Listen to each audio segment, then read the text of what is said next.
E.H. Taylor Barrel Proof Batch 14. I got both of them. So this year, E.H. Taylor's Barrel Proof, kind of a yearly release. Normally we have a singular proof point. This year there are two, 127.4 and 127.2, which makes it a little weird because now we've got a 14A and a 14B or 14 and 15. I think everybody's kind of universally decided it's like 14A and B, but I don't think anybody's decided which one's the A and which one's the B.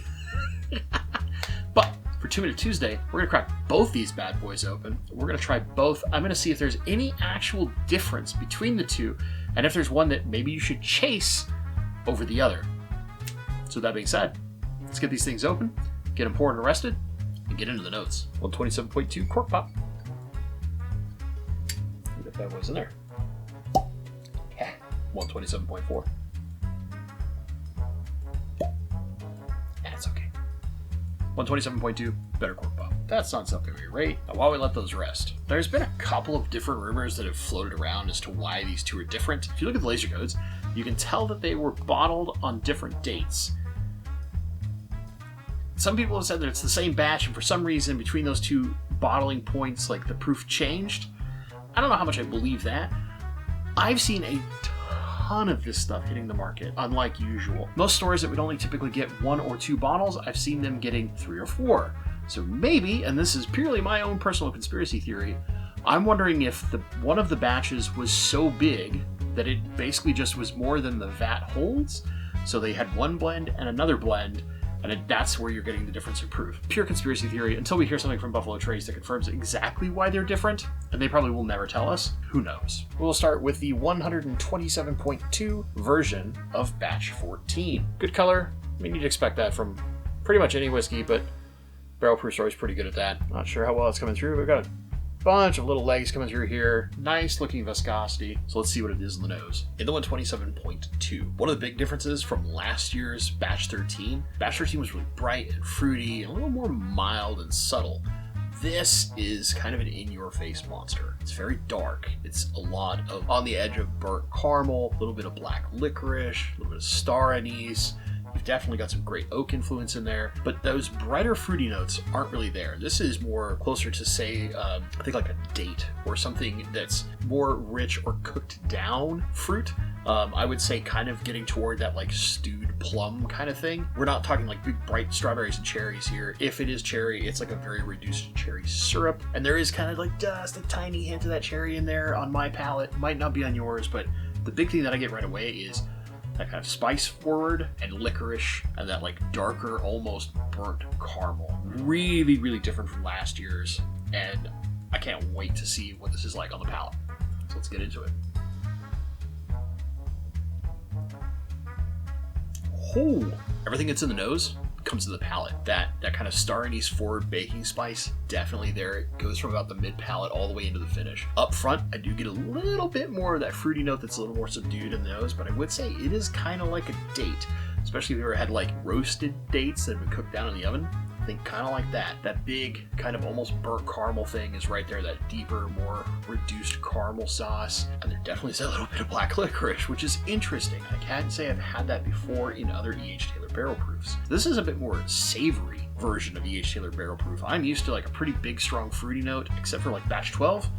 No bright fruit. This is all dark, deep, winter desserty thing. So let's get an overall score for the 127.2 E.H. Taylor Barrel Proof Batch 14.2 A. I don't know. I'm gonna give it a 90. Yeah, I actually think it's that good. I like the fact that it is completely different from Batch 13 last year, and it's a little more toward what I got out of like Batch 12. Batch 12 was one of the highest proof ones ever released and had this really big, robust, in-your-face kind of thing going on, and you've got that here in this bad boy, and it is quite tasty. For those of you who prefer the big, bright, super fruity stuff, I would almost look at like Batch 13, because to me, unless Batch 14.4 changes that, that's like Elmer T. Lee at barrel proof, right? It has this very big, like strawberry shortcake kind of forward flavor. It's really, really sweet and desserty. This is much more savory and a lot more darker wood influenced sugars. So if you prefer that kind of darker, palate naturally, you're going to lean toward the 127.2. But let's see what 127.4 has for us. H. Taylor Barrel Proof Batch 14, 127.4. So let's see how this bad boy compares. Of course, great color, just like the other one. Check viscosity real fast. Again, just like the 127.2, we've got lots of little legs coming down, hanging onto the glass pretty well. So good oiliness. Let's get in the nose. There's a difference, but it's small. Here's the thing. On the 127.4, the nose initially seems really, really familiar. However, there's a bit more of an ethanol hit off of this one than there was in the 127.2. Also,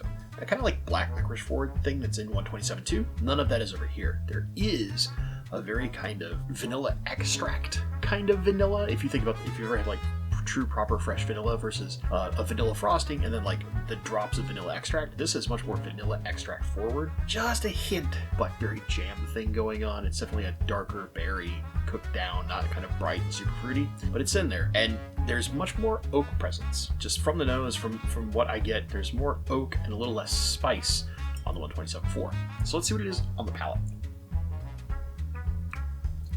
Oh.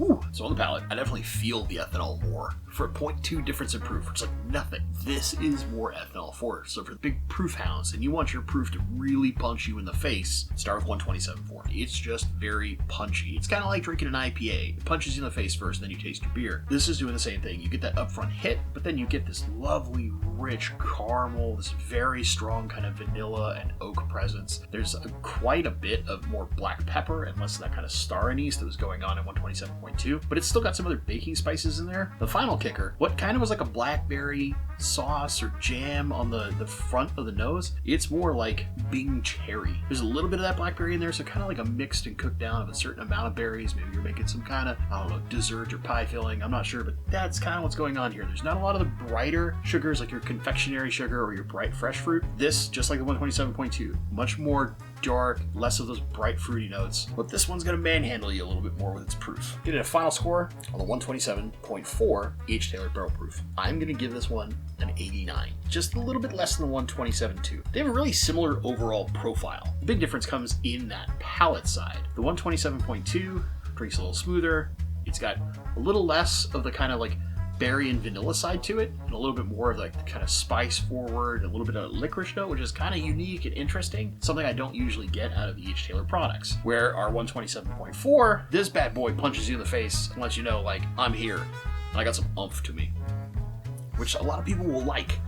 They might not like that this drink's a little smoother, even though the difference is almost nothing. It's 0.2 proof, but they have a very different experience on the palate. Some people are going to want that big, more in-your-face, punchy whiskey. And in your case, I would say, look for the 127.2 or go find an old batch 12, the 131.1. If you want something that's going to drink a little more relaxed, kind of be the sucker punch, because it's got plenty of proof in there to light you up if you have a few too many, but it's not going to tell you up front, like, hey, I'm going to get you smashed.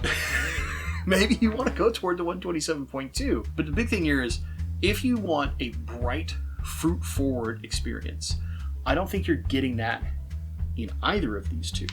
I think you got that a lot in batch 13, batch 11, but in batch 14, for both of them, I think this is more the people who prefer that oak and spice and kind of more darker profile forward, where the sweetness isn't bright and fruity. It's more kind of like a good wintry dessert, more of a molassesy dark caramel kind of thing. If you prefer those kind of sweet notes, both of these are really good. They're very, very good. So you really can't go wrong, especially if you're getting them at any reasonable price. Full transparency, I did not get either of mine at MSRP. I know, it sucks to be me, but I got them for less than secondary. The good news is, if you are one of the people that can only find these on secondary, that's been coming down. I've noticed that most of the national secondaries are like $225 to $250 on these things, and they seem to be steadily coming down, which I feel, if you're a drinker, is great, because now you might be able to get stuff you couldn't find without having to shell out like an arm, a leg, and your entire Social Security account, you know? You might be able to actually get one of these and enjoy it. Am I going to pick, if I only had one option to drink, am I going to pick one of these two over the other? I kind of like both of them. I feel like the fact that the 127.4 is a bit more punchy, like initial ethanol hit, is something that I just dock a tiny amount for, right? Because I expect really high quality whiskey to not just try to knock me out. And I want it to be a little more subtle and subdued, in the sense of, I don't want it to wake me up with its proof. I want to be like, oh, Oh, it's that much proof, huh? Well, it doesn't drink like it. Right, I want one of those where I'm like, oh no, I had too many. Oops. Instead of like, oh, I can't have too many. But maybe that's just me. I don't know. I'm a big sucker, and I will fully put out there, I have a massive bias for E.H. Taylor Barrel Proof. It is one of the two things that I hunt for every year. It's that and Michter's 10 Bourbon. Those are the two that I have to have. If I can find anything, those are the ones. So, of course, I'm going to be a little favoritist to them. But I do find it interesting that there is a reasonable difference in the palate between these two. So there actually is a reason for these two to go in a little head-to-head and determine in a blind maybe which you like better. That's it. Let me know in the comments down below. Have you found the new E.H. Taylor Barrel Proof? Did you find one? Did you find both? Have you found none of them? Let me know. If you tried them, what did you think? What was on your palate? How is it different from what I experienced? I think one of the most beautiful things about whiskey is that many palates can try the exact same whiskey and taste completely different things. And that's one of the things that I find to be the most appealing and interesting about the whiskey world. If you've enjoyed this video, please consider giving it a like. And if you're not subscribed, consider subscribing. At 1,000 subscribers, I'm going to give away an E.H. Taylor single barrel and an E.H. Taylor small batch, plus probably a few other things. So that's it. Like, comment, subscribe. There's 3 things make it super easy to help small channels like mine grow. Tells old Papa YouTube, hey, I like what this person is doing, and someone else might too. And plus, makes it possible for me to keep hunting these things and babble about them on the internet with fellow whiskey crazies like myself. As always, my friends, thank you so much for watching, and stay awesome.